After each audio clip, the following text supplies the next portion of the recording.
Hello guys, মই হলো প্ৰণৱ আৰু আপোনালোকে চাই আছে পিকেডিএন ব্লগ।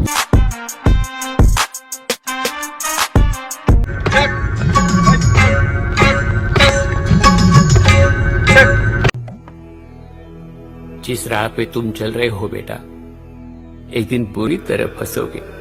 তো মোৰ লগত আছে অভিষেক দা। Hello' guys. তো একে আছে আজি বাৰ্থডে। তো আমি গৈ আছো মহামায়া মন্দিৰলৈ, একে দুই এষাৰমান কথা ক'ব।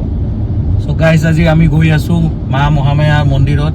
যোনে নাজানে তেনেকুৱা কামাখ্যা দেৱীৰ মন্দিৰ আছে, সেনেকুৱা আমাৰ ইয়াতে ওচৰত বহুত জাগ্ৰত মা মহামায়া দেৱীৰ মন্দিৰ আছে। তো তালৈকে গৈ আছো আজি বাৰ্থডে বুলি অলপ পূজা কৰি আহোঁ, আৰু বাকীখিনি বস্তু আপোনালোকক প্ৰণৱে ভিডিঅ'ত দেখাব। চ' ভিডিঅ'টোত বনি থাকক। তো আপোনালোকে জানেই যে 1 year হোৱা নাই মোৰ মাৰ ডেথ হোৱা। তো যিমানখিনি পাওঁ মই যাওঁ আৰু চাওঁ মন্দিৰলৈ। তো আপোনালোকে ভিডিঅ'টো গোটেইখিনি চাই থাকক। তো এনেকৈ গৈ থাকোঁতে আমি পালোঁ খৰাঘাট দলং, আৰু এই যে নদীখন আছে এইখন নদী হ'ব লাগিছে টিপকাই নদী। তো এই আমাৰ যি মহামায়া মন্দিৰ এইটো হ'ব লাগিছে প্ৰসিদ্ধ এইকাৰণে যে পাৰ্বতীৰ যিমান শৰীৰৰ টুকুৰাবোৰ যেতিয়া পৰিছিল কামাখ্যা আৰু এই মহামায়া মন্দিৰ, এনেকৈ বিভিন্ন প্ৰান্তত বিভিন্ন মন্দিৰ হৈছে। তো এনেকৈ আহি গ'লোঁ আমি মহামায়া মন্দিৰৰ গেটলৈ, আৰু এইখন যে দোকান চাইছে ইয়াৰ পৰা আপোনালোকে যিকোনো বস্তু পূজাৰ বাবে ল'ব পাৰে। আৰু এইখনেই হৈছে আমাৰ মন্দিৰৰ গেট, মেইন গেট সোমোৱাৰ কাৰণে।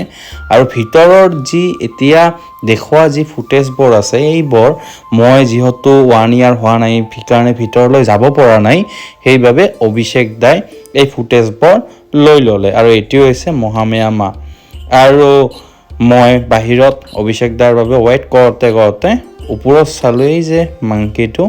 তো এনেকৈ চাওঁতে অভিষেক দা আহি পালে আৰু দুজনে লাঞ্চ কৰি ল'লোঁ। তো গাইজ আমি এতিয়া ওলালোঁ।